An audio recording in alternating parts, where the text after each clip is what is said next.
Sarah Mitchell had always been an average student at Riverside High School. She wasn't particularly good at sports, didn't excel in academics, and often felt invisible among her more talented classmates. Her parents worked long hours at the local factory, leaving her to spend most afternoons alone in their small apartment on the edge of town. The only thing that brought her any sense of peace was walking through the woods behind her neighborhood, where she could escape the noise of her ordinary life. Everything changed on a Tuesday afternoon in September, when she noticed a flyer on the school bulletin board. The Riverside Shooting Club was looking for new members.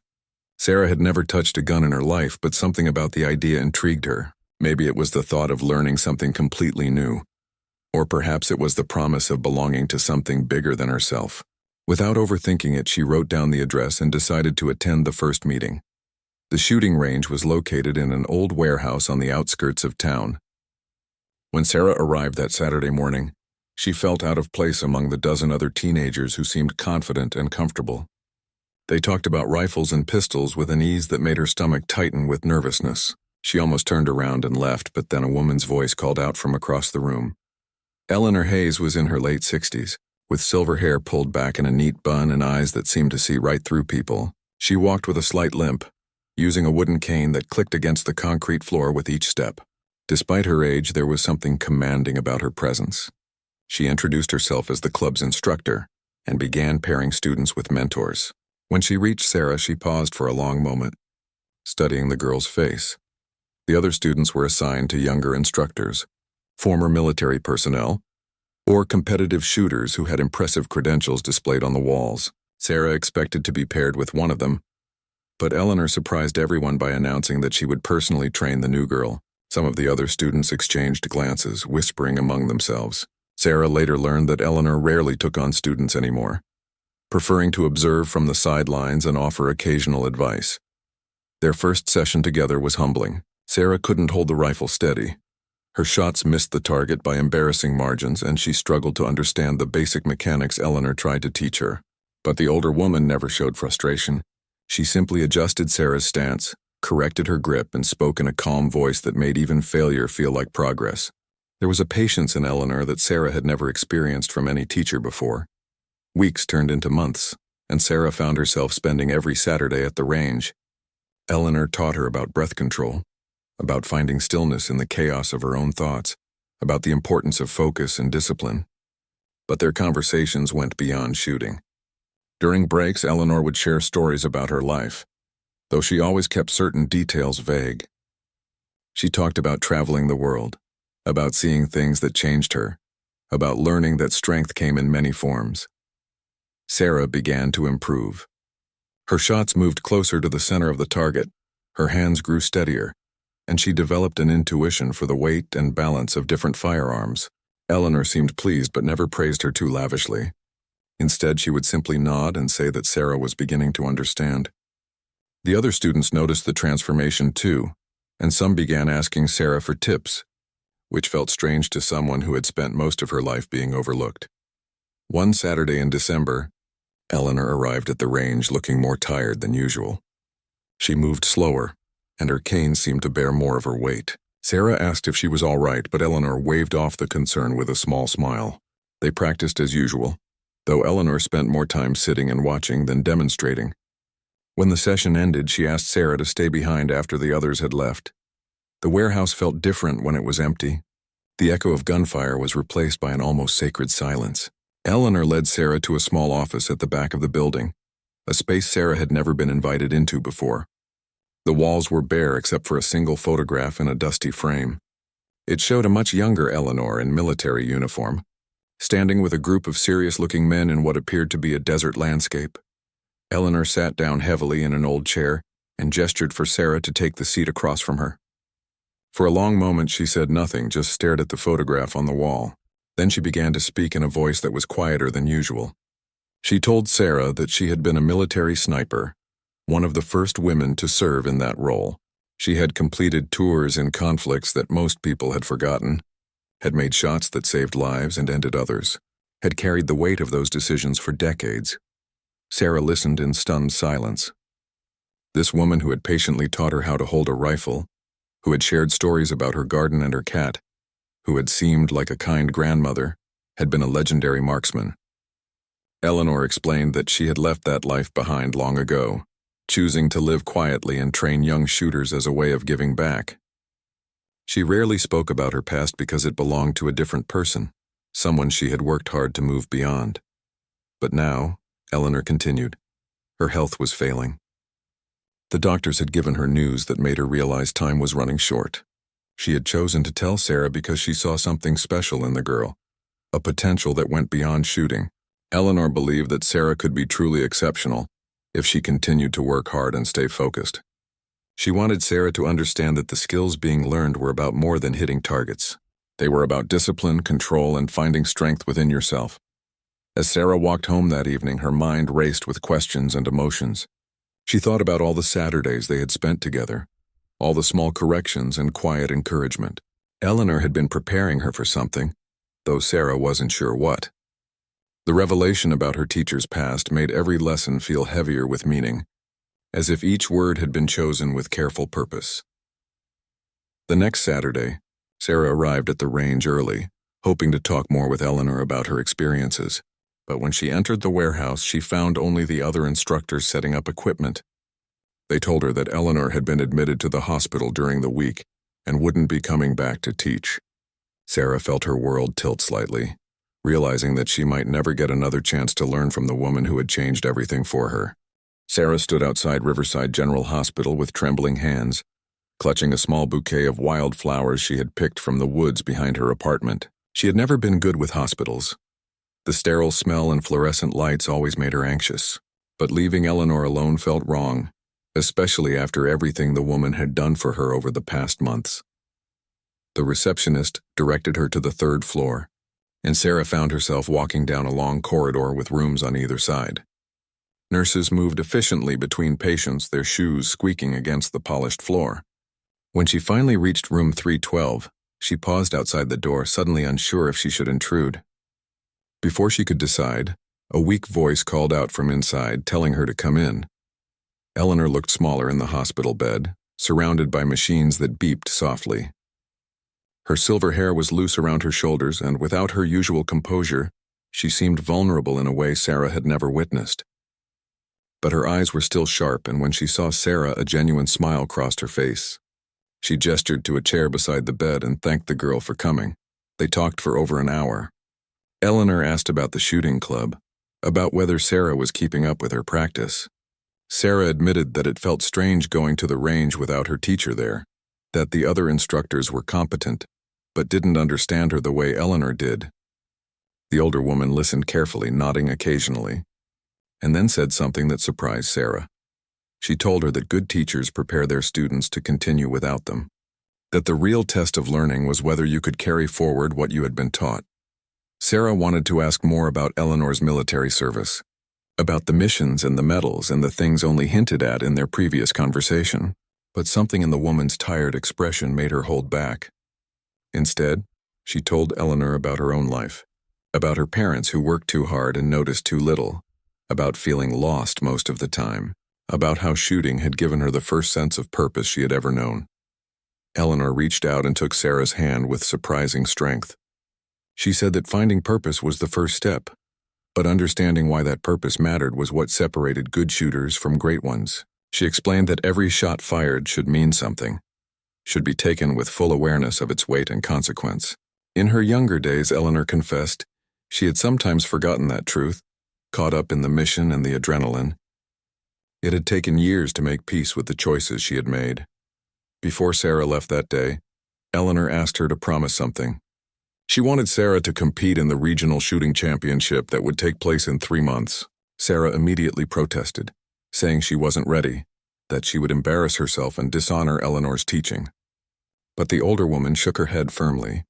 She said that being ready was less important than being willing to try, that growth only happened when you pushed beyond comfort.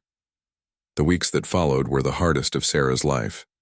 She practiced every day after school, sometimes staying at the range until the instructors had to ask her to leave. Her schoolwork suffered, and her parents expressed concern about her obsession with shooting.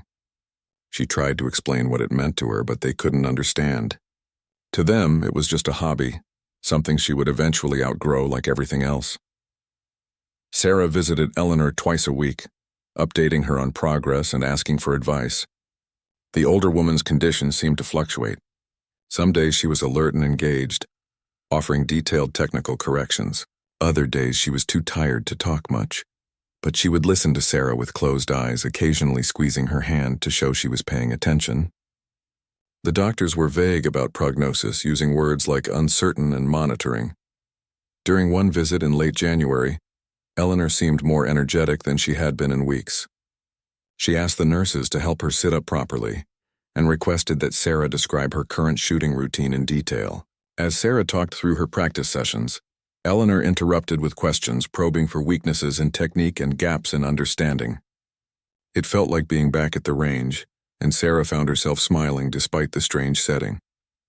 Then Eleanor asked about Sarah's mental preparation. She wanted to know what the girl thought about in the moments before taking a shot, how she dealt with pressure and self-doubt. Sarah admitted that she often felt overwhelmed, that her mind raced with fears of failure and worries about disappointing people. Eleanor nodded knowingly and began to share techniques she had learned during her military training, ways of quieting the noise and finding clarity. She described something she called the breathing circle, a method of synchronizing breath with heartbeat to achieve perfect calm. She talked about visualization, about seeing the shot succeed before ever pulling the trigger. Most importantly, she emphasized the need to let go of outcome, to focus only on process and execution.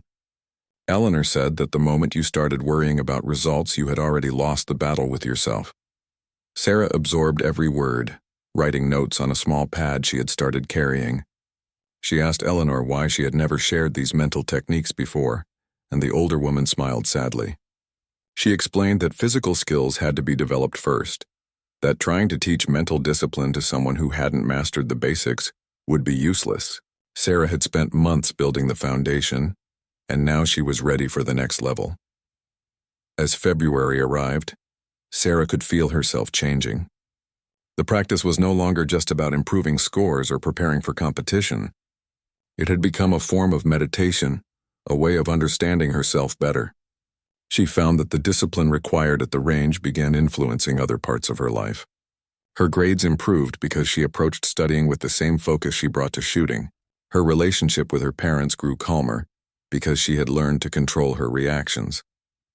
The other students at the shooting club noticed the transformation. Some were supportive, offering encouragement and celebrating her progress. Others seemed resentful, suggesting that she only improved because Eleanor had favored her with private attention. Sarah tried not to let the criticism bother her, but there were nights when doubt crept in, making her question whether she deserved the opportunity she had been given. During a particularly low moment, Sarah visited Eleanor and confessed her insecurities. She talked about feeling like a fraud, about worrying that she would fail at the championship and prove all the doubters right. Eleanor listened patiently, then asked Sarah a simple question. She wanted to know who Sarah was shooting for, whose approval she was seeking. The question hung in the air between them. Sarah realized she didn't have a clear answer. Was she shooting to prove herself to her parents, to impress her classmates, to honor Eleanor's faith in her, or for some other reason entirely? Eleanor gently suggested that until Sarah could answer that question honestly, she would always struggle with doubt. The shooting had to be for herself, driven by her own desire to excel and grow, not by external validation. That conversation marked a turning point. Sarah began practicing with a different mindset, no longer obsessed with what others thought or worried about living up to expectations. She shot because she loved the challenge, because those moments of perfect focus made her feel truly alive. The targets became less important than the process, and paradoxically, her accuracy improved even more. 3 weeks before the championship, Eleanor's condition worsened dramatically. Sarah received a call from the hospital asking her to come quickly. When she arrived, she found Eleanor unconscious, surrounded by family members Sarah had never met before. A nurse quietly explained that the doctors didn't expect her to wake up again, that it was now just a matter of time. Sarah sat in the waiting room for hours, unable to leave but unsure what else to do. The waiting room at Riverside General became Sarah's second home during those difficult days. She would arrive after school and sit in the uncomfortable plastic chairs, doing homework or just staring at the walls. Eleanor remained unconscious, her breathing supported by machines that hummed and clicked in an endless rhythm. The family members who had initially gathered began visiting less frequently, their lives pulling them back to jobs and responsibilities. Sarah felt guilty about how much time she spent there.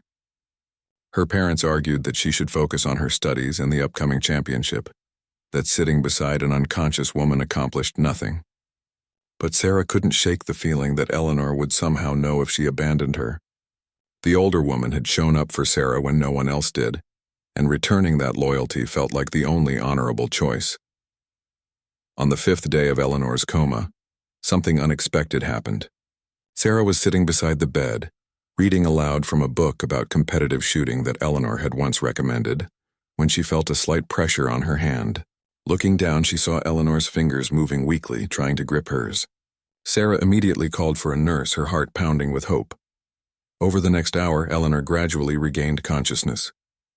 She was disoriented at first, unsure where she was or how much time had passed. The doctors performed tests and spoke in cautious tones about temporary improvement and managing expectations. But to Sarah, watching Eleanor's eyes focus and seeing recognition dawn on her face felt like witnessing a miracle. Eleanor's voice was raspy from days of intubation, but she insisted on talking despite the nurse's protests. She asked Sarah about the championship, about whether the girl was still planning to compete. Sarah nodded, fighting back tears, and promised that she would do her best. Eleanor squeezed her hand again and whispered something that Sarah had to lean close to hear. She said that doing her best wasn't the same as winning, and that understanding the difference would serve Sarah far beyond any competition. The doctors explained that Eleanor's improvement might be temporary, that her body was failing in ways medicine couldn't reverse. They gave her days, maybe a couple of weeks if she was lucky. Eleanor accepted this news with remarkable calm, saying she had lived longer than she had any right to expect. What mattered now was using whatever time remained wisely. She asked to speak with Sarah privately, and the nurses reluctantly agreed to give them a few minutes alone. Eleanor's expression grew serious as she looked at the girl who had become something like the granddaughter she never had. She said there was something important Sarah needed to know, a final lesson that couldn't wait. Eleanor began to talk about her last mission as a military sniper, something she had never discussed with anyone outside of classified debriefings. It had taken place in a small village where intelligence suggested enemy combatants were planning an attack. Eleanor had been positioned on a ridge with a clear view of the main road, waiting for targets to appear. When a convoy finally arrived, she had her orders, her training, and her rifle. But something had felt wrong that day. Eleanor described how her instincts had screamed at her to hold fire, even as her commanding officer radioed instructions to engage. Through her scope, she had seen details that didn't match the intelligence reports. The vehicles weren't military transport but civilian trucks. The people moving around them weren't soldiers but farmers and families. Eleanor had made the hardest decision of her career in that moment. She had refused the order to shoot. Her refusal had triggered an investigation, cost her commendations, and effectively ended her military career. But subsequent reconnaissance proved she had been right. The intelligence had been flawed, based on outdated information. If she had fired, innocent people would have died. Sarah listened to this story with growing understanding. Eleanor wasn't just teaching her about shooting or competition. She was sharing a profound truth about judgment, about the courage required to trust yourself even when authority figures demanded obedience, about living with the consequences of your choices. Eleanor explained that she had told Sarah this story because the championship would present its own kind of test. Not a test of skill, but of character. There would be pressure to perform, expectations to meet, possibly even suggestions to bend rules or compromise values. Eleanor wanted Sarah to remember that the true measure of a marksman wasn't just accuracy, but integrity. The conversation left Sarah feeling both inspired and burdened. She understood that Eleanor was preparing her for challenges that went far beyond shooting competitions. The older woman was trying to pass on wisdom earned through decades of difficult experiences, hoping that Sarah might avoid some of the same mistakes. As Sarah prepared to leave that evening, Eleanor asked one more favor. She wanted Sarah to bring her personal rifle to the hospital. It was stored in a locked case at the shooting range, and Eleanor gave her the combination. Sarah was confused about why Eleanor wanted the rifle in a hospital room, but she promised to retrieve it the next day. The following afternoon, Sarah arrived with the long black case. She had signed it out from the range manager, who had looked surprised but didn't ask questions. In Eleanor's hospital room, Sarah carefully opened the case to reveal a rifle that was clearly special. It was immaculately maintained, with custom modifications that spoke of decades of use and care. Eleanor asked the nurses to help her sit up, and then she had Sarah hand her the rifle. Even weakened by illness, Eleanor handled the weapon with practiced ease, her fingers finding familiar positions. She pointed out specific features to Sarah, explaining modifications she had made over the years, sharing stories about shots taken in different parts of the world. Then Eleanor did something unexpected. She told Sarah that this rifle was now hers.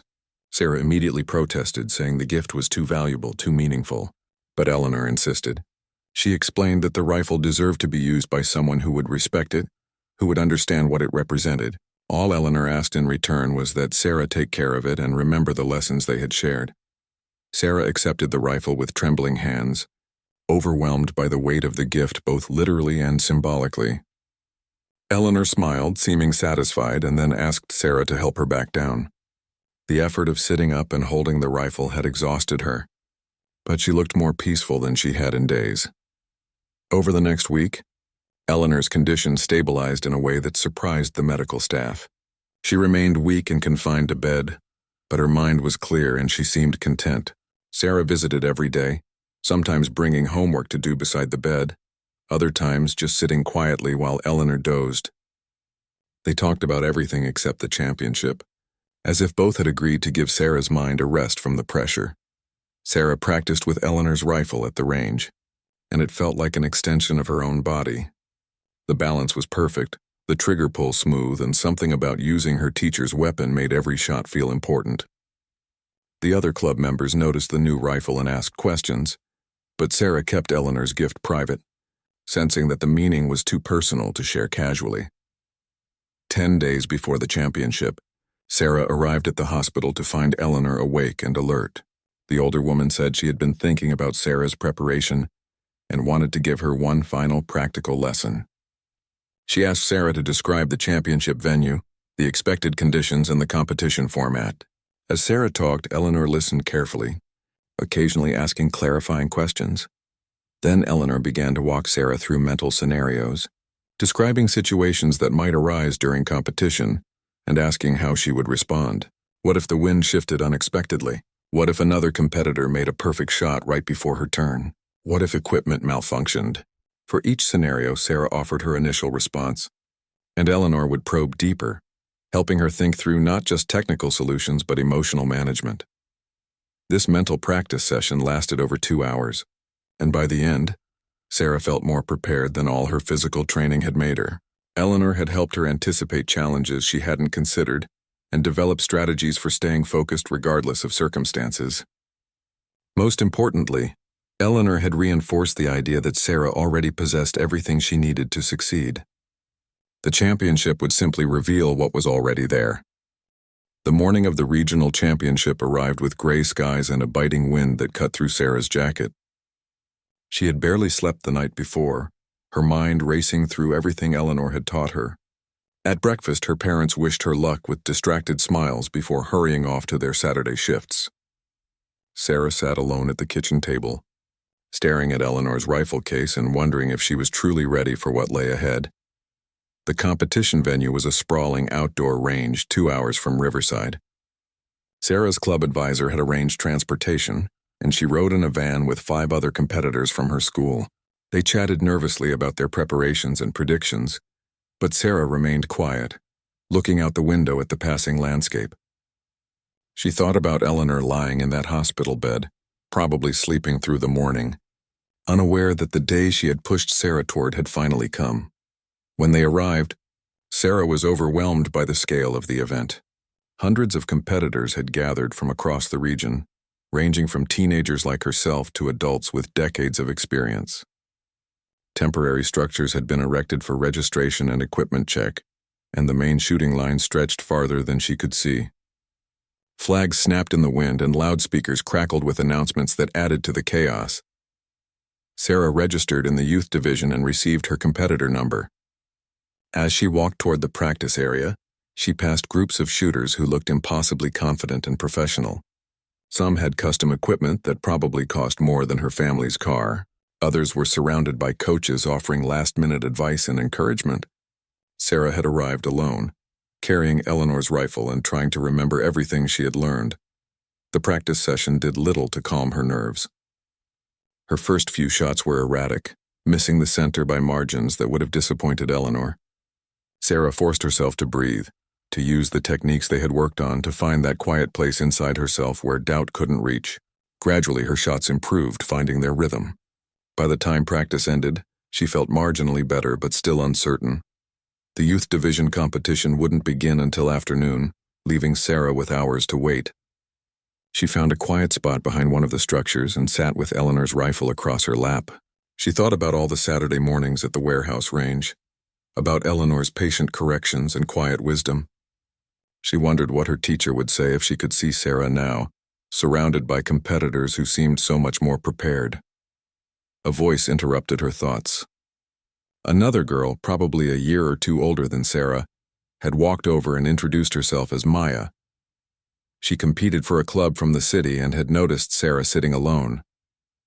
They talked for a while about their training and their nerves. Maya mentioned that this was her third regional championship, and she shared tips about managing the pressure of competition day. Sarah appreciated the kindness but felt even more inadequate after learning about Maya's experience. When Maya asked who Sarah's coach was, she hesitated before mentioning Eleanor's name. To her surprise, Maya's eyes widened with recognition. She asked if Sarah meant Eleanor Hayes, the legendary military sniper. Sarah nodded, confused about how Maya knew. The other girl explained that Eleanor was famous in serious shooting circles, that her military record was the stuff of legend among people who understood marksmanship. This revelation stunned Sarah. She had known Eleanor was skilled, had heard the story about refusing an order, but she hadn't fully grasped just how remarkable her teacher was. Maya told her that Eleanor had been one of the best snipers of her generation, that military shooting instructors still studied her techniques. The fact that she had personally trained Sarah was extraordinary, Maya said with genuine respect. Armed with this new understanding of what Eleanor's mentorship truly meant, Sarah felt both honored and terrified. The weight of representing her teacher well suddenly seemed crushing. But then she remembered Eleanor's words about shooting for yourself, not for external validation. Eleanor had chosen to train her not because Sarah was already exceptional, but because she saw potential worth developing. The honor was in the opportunity itself, not in proving anything to others. When the youth division was finally called to the line, Sarah's hands were steadier than she expected. The competition format required each shooter to complete a series of shots at different distances, with points awarded based on accuracy. Sarah watched the first group of competitors, studying their techniques and noting how they managed the challenging wind conditions that had developed throughout the afternoon. Her turn came in the third rotation. As Sarah approached her assigned position, she performed the small ritual she had developed with Eleanor. She closed her eyes for a moment, took 3 deep breaths, and visualized the shots she was about to take. When she opened her eyes, the noise of the crowd and the pressure of competition had faded slightly. There was just her, the rifle, and the targets. The first shot felt good leaving the barrel, and Sarah allowed herself a small smile when she saw it had landed close to center. But she immediately refocused, not letting satisfaction disrupt her concentration. Eleanor had warned her about the danger of celebrating too early, of letting one good shot affect the next. Sarah worked through the rest of her first set methodically, not thinking about scores or standings, just executing each shot with full attention. Between sets, Sarah noticed Maya watching from the sidelines with an encouraging smile. Some of the other Riverside Club members had also gathered to watch, their presence both supportive and slightly intimidating. Sarah forced herself not to think about their expectations, to stay locked in the mental space she had found. The second set proved more challenging. The wind had shifted and several competitors in her rotation struggled to adjust. Sarah drew on Eleanor's training, remembering lessons about reading environmental conditions and making small corrections. She took her time, ignoring the impatient shifting of other competitors waiting their turn, and focused on getting each shot right rather than rushing. When the third and final set began, Sarah was exhausted both physically and mentally. Her shoulder ached from the rifle's recoil, and her eyes strained from the intense concentration. This was when Eleanor had told her that mental discipline mattered most, when fatigue tried to erode focus and technique. Sarah thought about her teacher lying in that hospital bed, about the strength Eleanor had shown even while dying. If Eleanor could face her mortality with grace, Sarah could certainly manage a few more shots. The final shot of the competition was the longest distance, a target that seemed impossibly far away in the fading afternoon light. Sarah settled into position, found her breathing rhythm, and let everything else disappear. The wind, the watching crowd, the hopes and fears all fell away. There was only the target and the singular purpose of sending the bullet exactly where it needed to go. When Sarah fired, she knew immediately that it was the best shot of her life. The rifle's recoil felt different, more connected to her body. The sight picture had been perfect, her breathing precisely controlled. Even before the spotters confirmed the hit, Sarah felt a deep satisfaction that had nothing to do with scores or placement.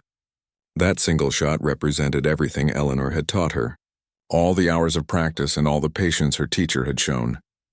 The results wouldn't be posted for another hour, while officials compiled and verified scores.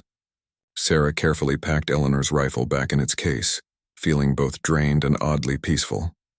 Regardless of how she had placed, she knew she had done her best. More importantly, she had maintained her focus and integrity throughout, never letting pressure compromise her technique or values. Maya found Sarah in the crowd and congratulated her on a strong performance. She said that Sarah's final shot had been remarkable, that she had never seen a youth competitor handle that distance so well. Sarah thanked her but felt detached from the praise. The competition results suddenly seemed less important than getting back to the hospital to tell Eleanor about the experience.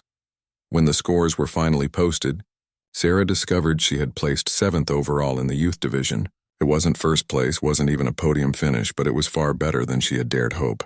Several competitors who had seemed far more experienced had finished below her. Sarah studied the score sheet and saw that her final shot, that perfect moment of connection, had earned maximum points and pulled her into the top 10. The ride home was celebratory. Her fellow club members were excited about her performance, talking about how she had represented Riverside well. But Sarah felt strangely quiet, her mind already at the hospital with Eleanor. She wanted to tell her teacher about the competition, about the shot that had felt so right, about learning to trust the training even when surrounded by pressure.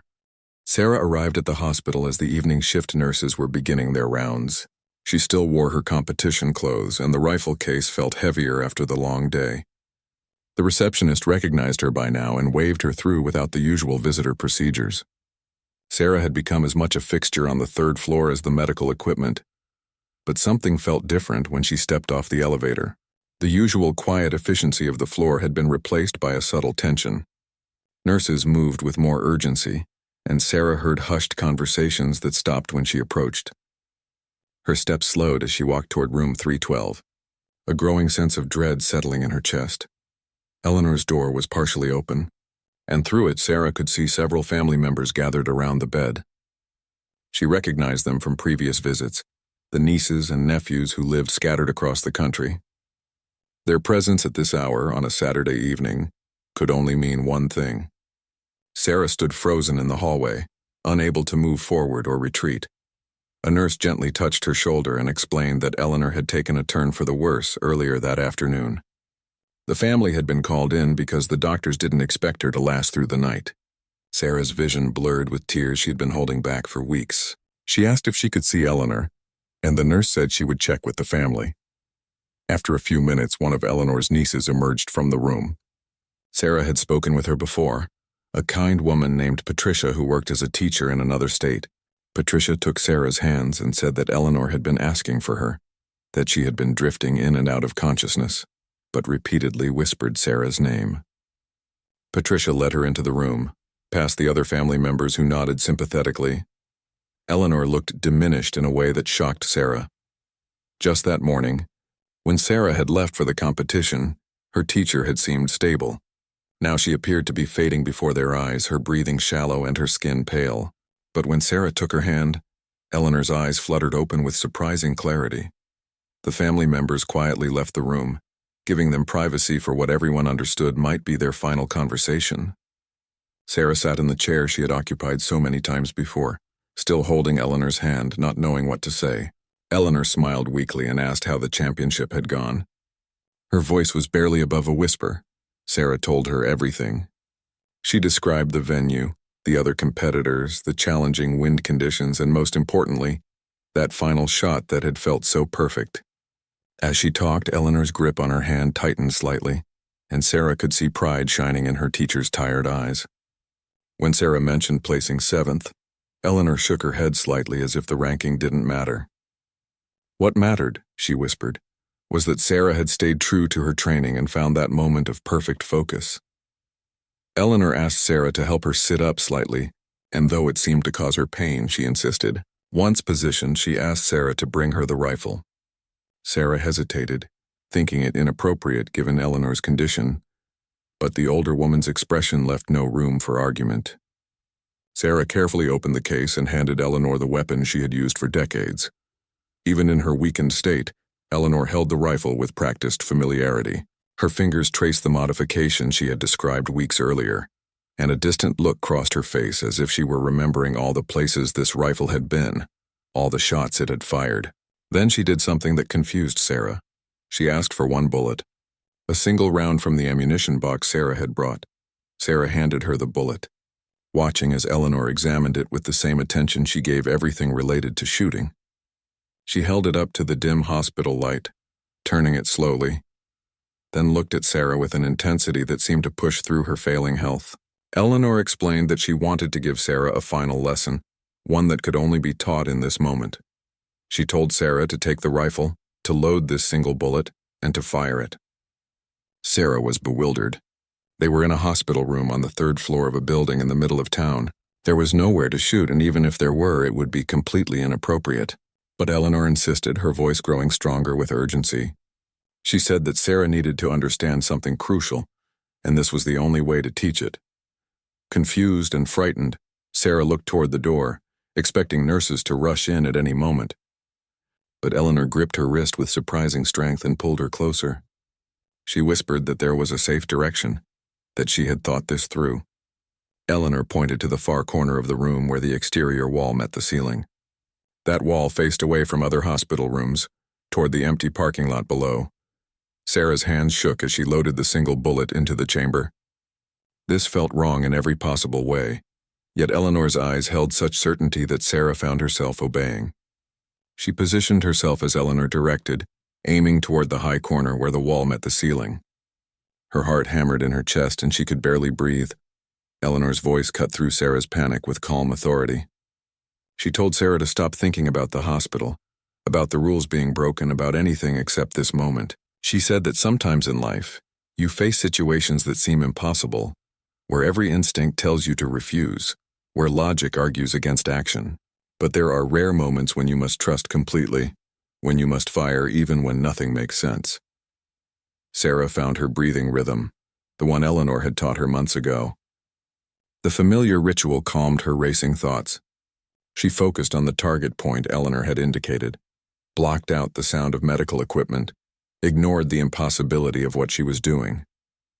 In that moment, the hospital room transformed into every shooting range she had ever known, and Eleanor's presence beside her felt as strong as it had on their first day together. When Sarah pulled the trigger, the sound was deafening in the enclosed space. The bullet struck exactly where Eleanor had directed, burying itself in the corner joint where plaster met ceiling beam. For a split second, nothing happened. Then the world exploded into motion. Nurses burst through the door, their faces shocked and frightened.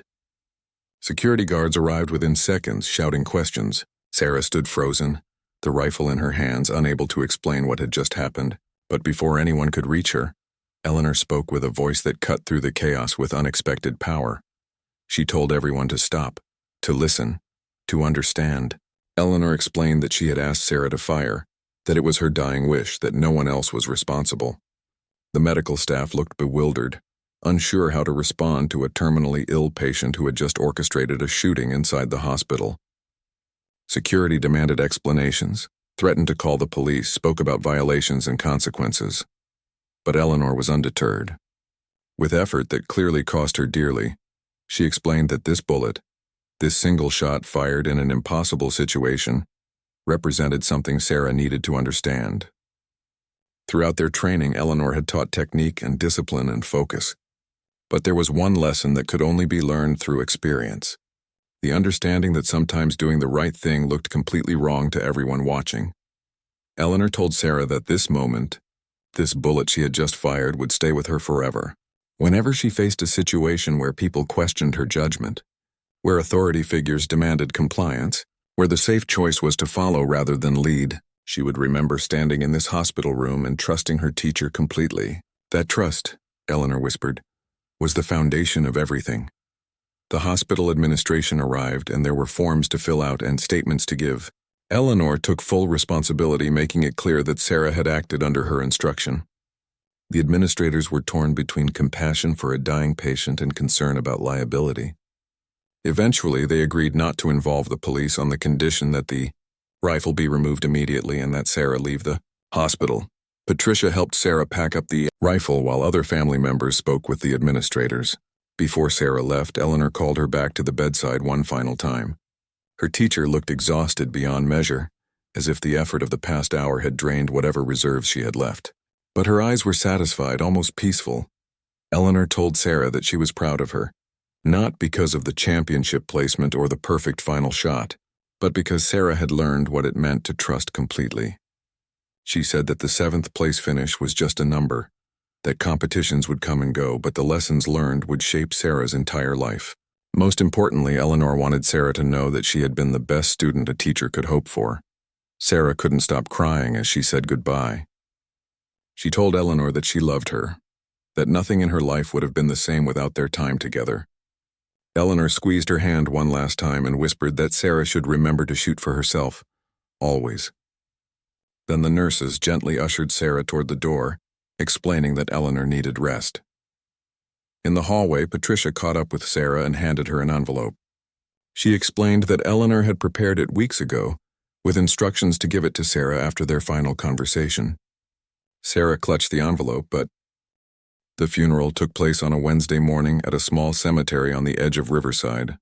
Sarah had expected a modest gathering, but she was stunned to find over 200 people in attendance. They came from across the country, former military colleagues, students Eleanor had trained over the decades, and people whose lives she had touched in ways Sarah was only beginning to understand. During the service, several speakers shared stories about Eleanor that revealed dimensions of her character Sarah had never known. A retired general talked about her legendary composure under pressure and her unwavering moral compass. A former student, now a police sniper, described how Eleanor's teaching had saved his life during a hostage situation. Each story painted a picture of a woman who had lived with extraordinary purpose and integrity. When Patricia asked if Sarah wanted to speak, she initially declined, feeling too overwhelmed. But standing among all these people who had known Eleanor, Sarah realized she had something important to share. She walked to the front with Eleanor's letter folded in her pocket and spoke about their months together at the shooting range, about the patience and wisdom her teacher had shown. Sarah described how Eleanor had seen potential in an average student who felt invisible, how she had taught lessons that went far beyond shooting, how their final conversation in the hospital had given Sarah a framework for living courageously. She didn't mention the bullet fired in the hospital room, understanding that some lessons were too personal to share publicly, but everyone listening could hear the depth of gratitude and love in Sarah's voice. After the service, people approached Sarah with their own Eleanor stories. Many expressed surprise that the legendary sniper had taken on a high school student as her final pupil. Some asked to see Eleanor's rifle, which Sarah had brought with her. She carefully opened the case and let them examine it, watching their faces as they recognized the weapon that had been part of so many important moments in Eleanor's career. An elderly man who introduced himself as Colonel Morrison pulled Sarah aside and told her something that made her understand even more about her teacher's choices. He explained that Eleanor had been invited numerous times to train elite military units and law enforcement teams, offers that would have brought prestige and significant payment. She had turned them all down, preferring to work quietly with young, civilian shooters at local clubs. The Colonel said that Eleanor had once told him that training special operations soldiers was easy because they came already motivated and disciplined. The real challenge and the real reward was finding raw potential in unexpected places and helping it develop. Eleanor had believed that teaching civilians, especially young people, was more important than adding to her military legacy. Sarah represented everything Eleanor valued about that approach. In the weeks following the funeral, Sarah struggled to find her rhythm. Returning to the shooting range felt wrong without Eleanor there, yet staying away felt like abandoning everything they had built together. Her grades slipped as she wrestled with grief, and her parents grew increasingly concerned about her withdrawn behavior. They suggested she take a break from shooting, maybe try other activities, but Sarah knew that would dishonor Eleanor's memory. Instead, Sarah made a decision that surprised everyone, including herself. She asked the range manager if she could help train new students, particularly younger kids who were just starting. The manager was skeptical at first given her age and relative inexperience, but after watching Sarah work with a few beginners, he recognized that Eleanor had passed on more than shooting technique. Sarah had absorbed her teacher's patience and her gift for seeing potential. Sarah discovered that teaching forced her out of her grief in productive ways. Explaining fundamentals to confused beginners made her appreciate how much she had learned. Watching students struggle with the same challenges she had faced reminded her of Eleanor's patience. And finding small ways to pass on her teacher's wisdom gave Sarah a sense of purpose that helped fill the void Eleanor's death had left. One Saturday morning, a shy girl named Amy arrived at the range for her first session. She was 12 years old, awkward and uncertain, clearly dragged there by parents who thought shooting might build her confidence. Sarah recognized something of herself in Amy's nervous energy and asked if she could work with the girl personally. As she began teaching Amy the basics of stance and breathing, Sarah felt Eleanor's presence so strongly it brought tears to her eyes. The regional championship came around again the following year. Sarah had continued competing throughout the year, gradually improving her skills and placements. This time, she felt prepared in ways that went beyond technique. She understood that competition was just one expression of the discipline and focus Eleanor had taught, not the ultimate measure of success. Sarah placed third in the youth division, earning her first podium finish. As she accepted the bronze medal, she thought about Eleanor and that perfect final shot at her first championship. She realized that 7th place with Eleanor alive had meant more than 3rd place without her. But she also understood that Eleanor would want her to celebrate this achievement, to recognize her own growth and dedication.